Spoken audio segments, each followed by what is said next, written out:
ba yung binigay nila sa inyo? Okay, sabi ko sa kanila, bigyan kayo. Pag hindi kayo binigyan, sabihin nyo sa akin, pagkagalitan ko yung company. Ako mamigana. Ayan, maraming salamat po sa Black Beauty Shampoo. Ayan, for fuller and thicker hair. Ayan. Salamat po sa pagkuha sa akin at naging pamilya ko po kayo. Black Beauty Shampoo, nakabili na ba lahat ng mga kabunso natin dyan? Yes! Mami, bakit hindi mo dala? Nagturo. Ano to, mami? Oh, sabi sa inyo eh. Oh, pwede, sir, pwede ko pang tagalan pa dito. Baka may susunod pa. Hindi, joke lang. Hindi ha?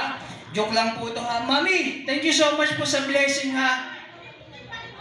Timbaling hoy. Ay, siya kasarap noon. Di ka? Oo. And of course, sa Erase Placenta po, maraming salamat po Sir Louie Gamboa.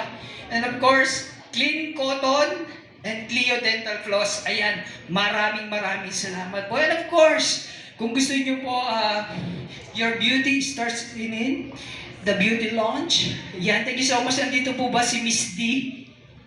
Ayan, thank you so much Miss D sa pagkuha din po sa akin, sa pagtitiwala niyo po sa akin, sa lahat po ng company na to. Maraming salamat po sa tiwala niyo sa akin. Buti pa kayo may tiwala, yung iba wala. Hindi, alam ko naman lahat nandito ng mga kabunso, very supportive at nagmamahal yan. O sabi sa inyo may dala, yan ang muhod binigay ni John. Sabi sa inyo, hindi rin kayo mawawalan. Alright? And this time, bibigyan naman po namin kayo ng isa pang song. Ito naman po ay para sa mga nadapa. Alam niyo po yung nadapa, hindi yung pag nadapa, tatayo. Hindi. Ito po ay parang kanta na to na nadapa ka, kumbaga parang wala ka ng kakayahan. Hindi mo na kayang lumaban pa sa buhay.